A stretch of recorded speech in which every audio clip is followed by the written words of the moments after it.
The 25th of January, 1947, Palm Island, Florida, 93 Palm Avenue. The man in the bed was 48 years old, but he looked like a ghost. 160 pounds of sagging, ruined flesh. His mind was entirely gone. Syphilis had eaten holes through his brain the way termites eat through a house frame. He couldn't remember his own brother's name. He couldn't even finish a sentence. 4 days earlier, he had suffered a stroke, then pneumonia, then heart failure. And just after 7:25 p.m., with his wife May holding one hand and a rosary in the other, Alphonse Gabriel Capone stopped breathing. The most feared gangster in American history died in silk pajamas, in a bed, in a house with a swimming pool. No bullet, no street ambush, no federal noose. Just a body that finally quit on a brain that had quit years earlier. You have to understand what that actually means. Because the Al Capone who died that night was not the Capone the world remembered. And the Capone the world remembered was definitely not the screaming, operatic lunatic swinging a baseball bat at a banquet table that movies like The Untouchables gave you.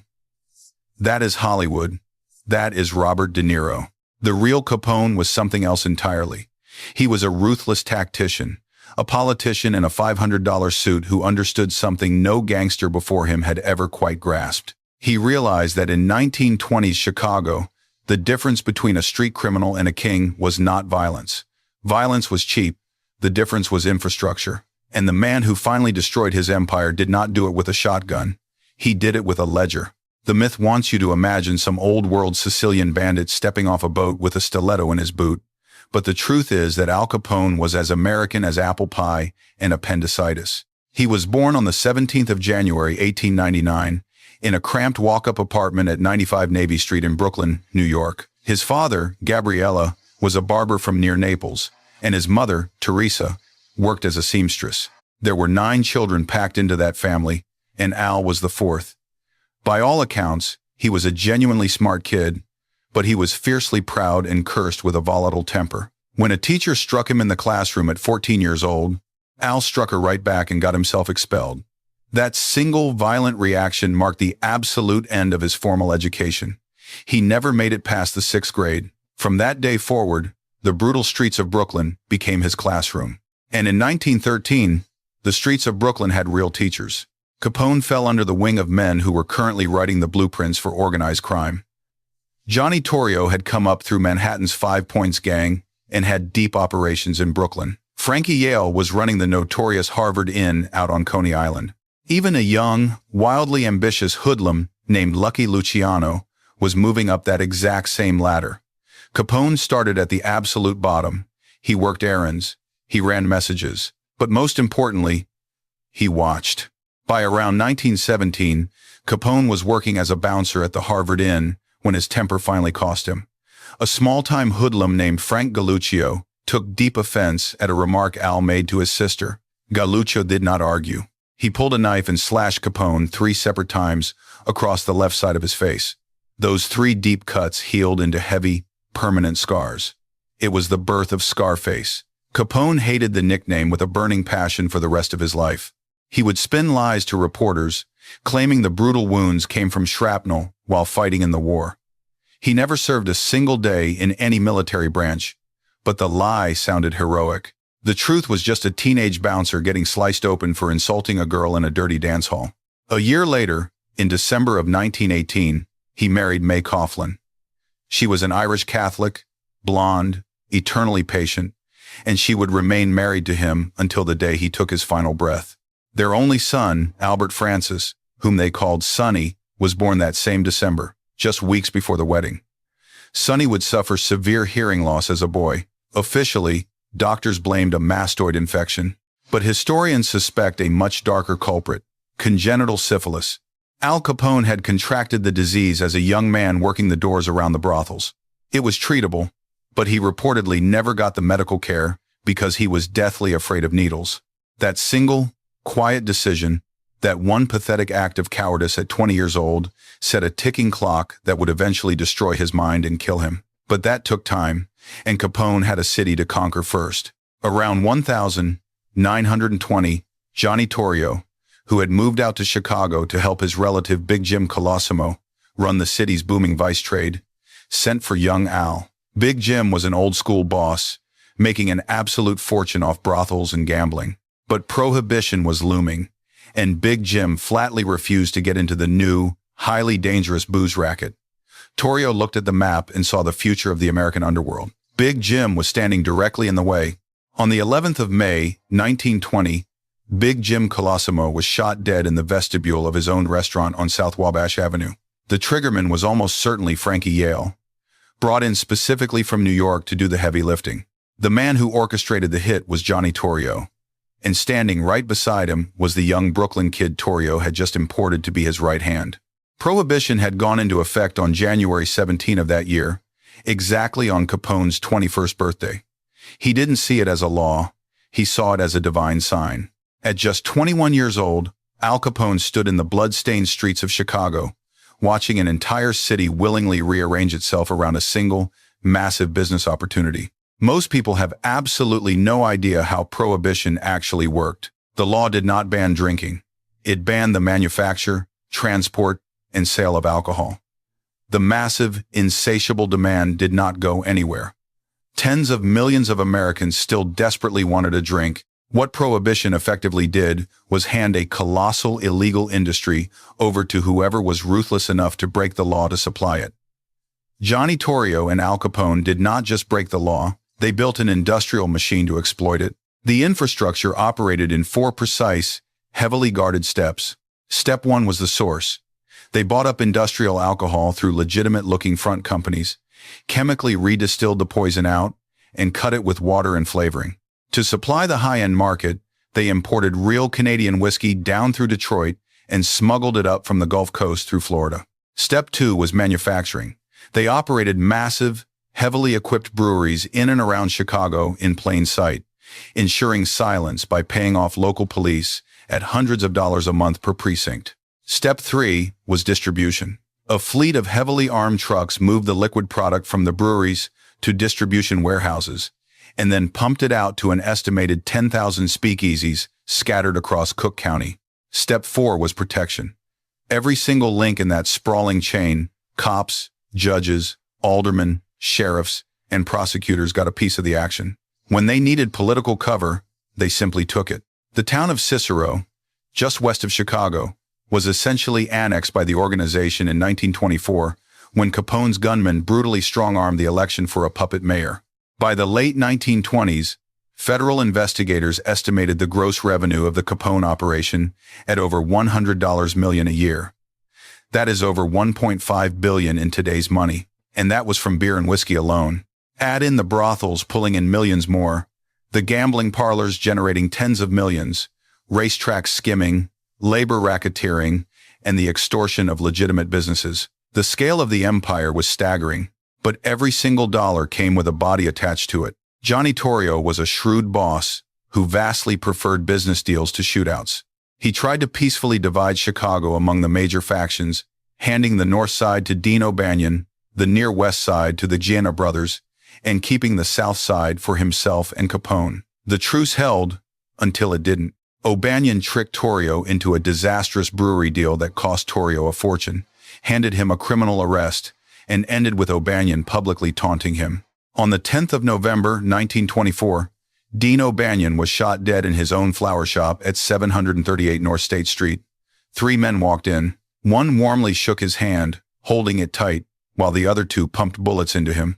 The gunfire was so loud the water in the flower buckets rippled. That single hit ignited the brutal beer wars. O'Banion's crew, now led by Jaime Weiss and George Bugs Moran, demanded blood. On the 24th of January 1925, they caught Johnny Torrio outside his apartment on South Clyde Avenue and shot him repeatedly in the jaw and the abdomen. Torrio should have died on that sidewalk, but he miraculously survived.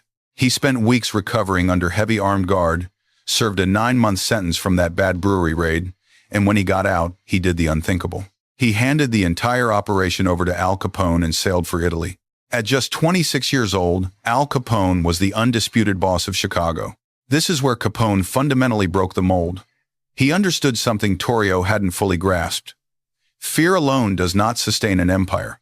Fear is merely a maintenance tool. What truly sustains an empire is legitimacy. From 1,000 925 onward, Capone launched a PR campaign unlike anything American organized crime had ever seen. He actively courted the press. He gave interviews and posed for photographs. He handed out turkeys to poor families at Thanksgiving. During the Great Depression, he opened a soup kitchen that fed thousands of unemployed men every single day. He sat in a box seat at Wrigley Field and tipped waiters $50 in an era when that covered a month's rent. The mayor of Chicago, William Big Bill Thompson, openly took mob money and gave the outfit the absolute run of the city. The public adored him. When reporters asked about his violent business, Capone famously replied, "I make my money by supplying a public demand. If I break the law, my customers are as guilty as I am." That line landed perfectly because millions of Americans silently agreed with him. But underneath the $500 suits, the diamond stick pins, and the public philanthropy, Al Capone was a stone-cold killer surrounded by a cabinet of executioners. He had Frank Nitti, a quiet, deadly enforcer who handled labor racketeering. He had Jack Machine Gun McGurn, born Vincenzo Ghibaldi, a former boxer in his mid-20s, with ice water in his veins. He had Frank Rio serving as his personal bodyguard, and a ruthless teenager named Tony Accardo climbing the ranks. The war with the Northsiders had never truly stopped. In September of 1926, Jaime Weiss sent a heavily armed convoy of cars past the Hawthorne Hotel in Cicero, pouring roughly 1,000 rounds of machine gun fire into the building where Capone was eating lunch. Capone survived the storm of lead.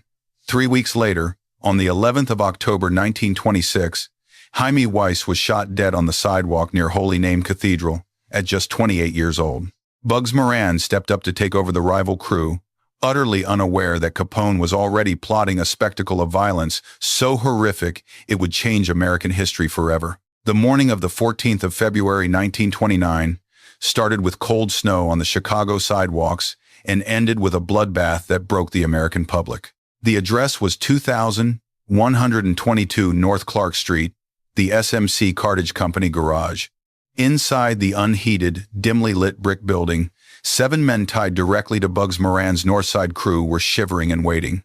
The bait was simple and irresistible. They had been promised a highly lucrative, hijacked whiskey delivery at a steep underworld discount. It was the perfect trap, meticulously designed by the tactical mind of Capone's top enforcer, Jack Machine Gun McGurn.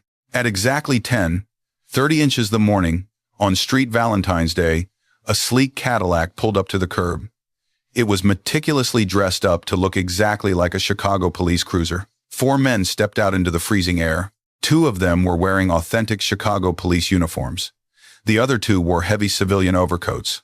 Moving with absolute authority, they walked straight into the garage. The 7 hardened mobsters inside saw the brass badges and the Navy uniforms. They immediately assumed it was just a routine shakedown or a standard raid. They didn't draw their weapons. Following orders, they obediently lined up against the north wall of the garage, placing their hands flat against the cold bricks. They waited for the frisk. Instead, the 2 men in the civilian overcoats stepped back, reached inside their heavy wool layers, and pulled out Thompson's submachine guns.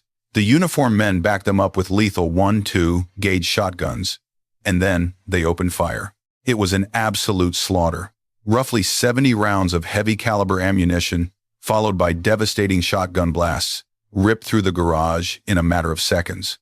The 7 men against the wall were systematically cut apart, their blood painting the bricks behind them. When real police finally arrived at the smoking scene, they found an abattoir. Astonishingly, one of the victims, Frank Gusenberg, was still breathing. He had 14 bullet wounds carved into his mangled body. A detective knelt in the pooling blood, leaned down to the dying enforcer, and begged him for a name. Gusenberg, honoring the ironclad underworld code with his last ragged breaths, looked up and whispered, "No one shot me." He died 3 agonizing hours later in the hospital without giving up a single name. But the architect of the massacre had missed his primary target. Bugs Moran was supposed to be inside that garage. He was late. As he walked up toward the corner of North Clark Street, he spotted the fake police car idling outside the doors. Spooked, Moran kept walking and slipped away into the snow.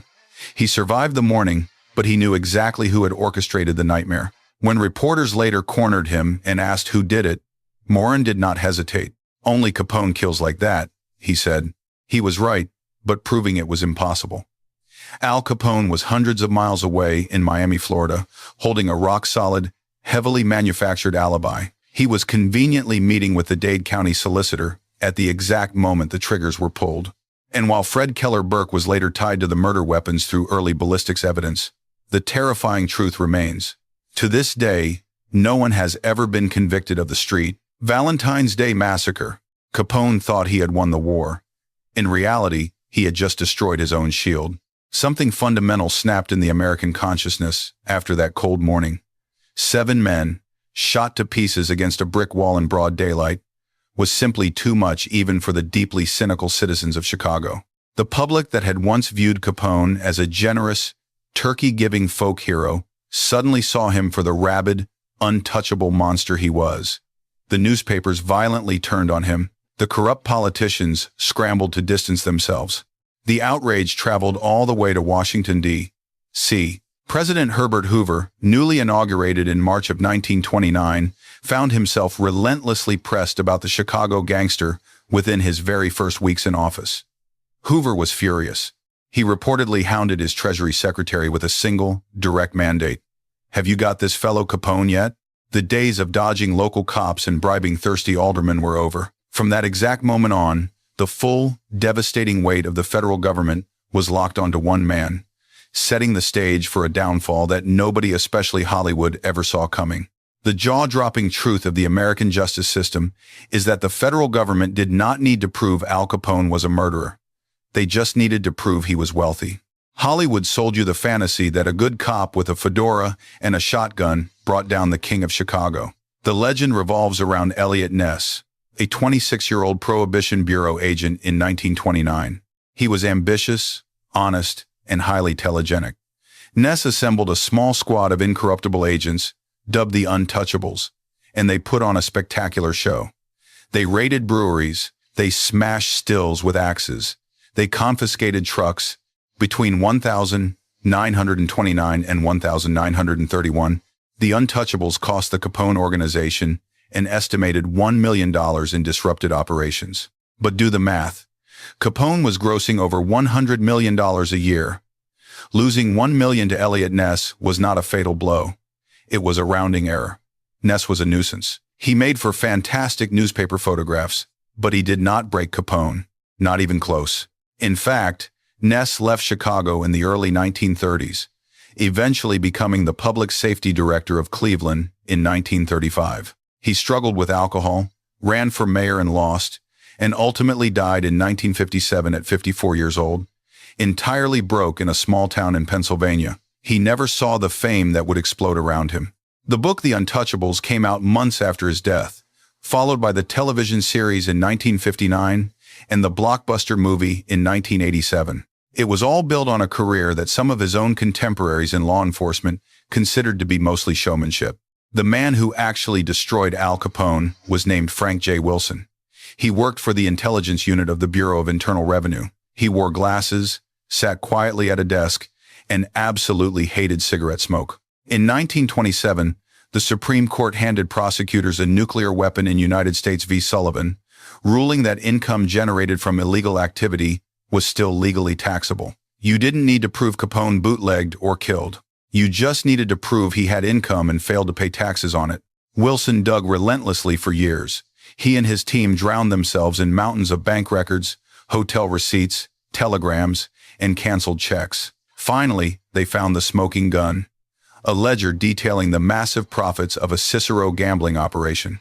It had been sitting untouched among old seized evidence since a 1926 raid. Wilson discovered the organization's bookkeeper, Leslie Shumway, tracked him down all the way to Miami, and convinced him to testify. He found another former Capone cashier named Fred Reese and actually hid him in South America just to keep him alive until the trial. On the 5th of June 1931, a federal grand jury indicted Al Capone on 22 counts of income tax evasion. The trial began on the 6th of October 1931 inside the federal courthouse in Chicago. Capone's people had already gotten to the jury pool with bribes and threats, but Judge James Wilkerson was tipped off. On the very morning of the trial, in a brilliant tactical maneuver, the judge swapped the entire jury out with another courtroom's panel, Capone's lawyers were left stunned. The trial lasted just 11 days, and the paper trail was overwhelming. Capone had never filed a single tax return in his life, and Wilson had meticulously documented over $1 million in income tied directly to Capone by name.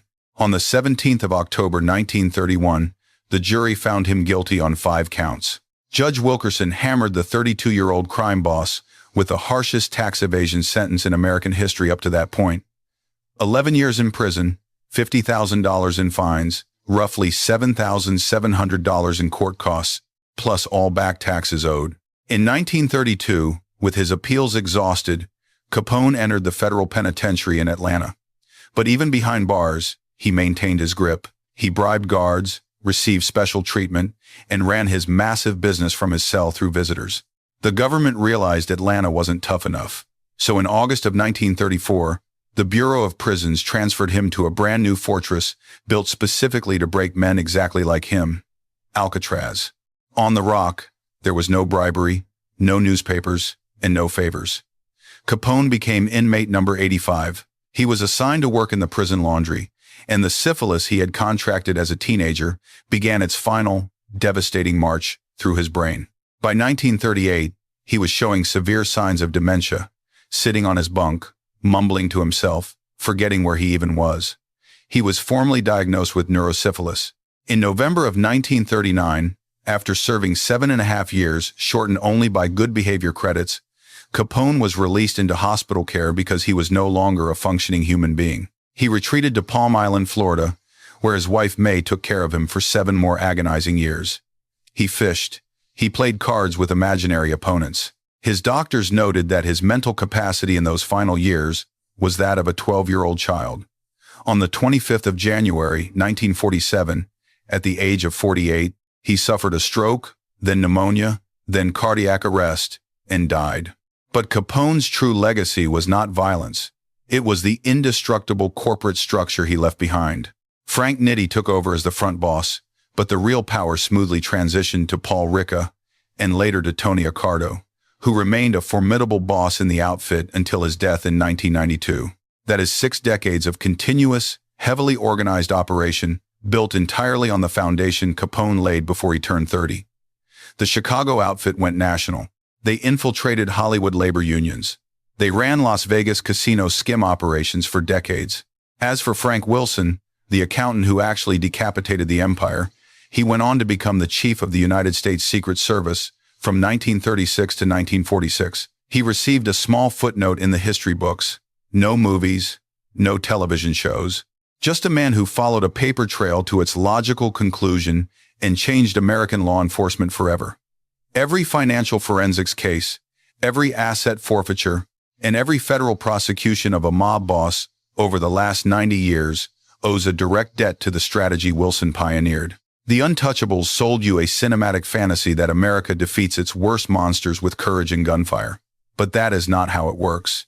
A man like Capone can survive bullets. He can buy judges. He can silence witnesses. But what he cannot do is unmake the paper trail left behind by $100 million in cash. In the end, a modestly paid federal employee sat in a cramped office, read the receipts, and sent the undisputed emperor of Chicago to die on a rock. Al Capone made an entire city afraid to even whisper his name. But the men who finally broke him never raised their voices. They just kept counting. And in America, the ledger always wins. If this story pulled you in, hit subscribe right now. We drop a new, hard-hitting mob documentary every single week. Tell me down in the comments, who was more dangerous, the operatic gangster Hollywood gave you, or the cold, corporate kingpin the accountants actually caught?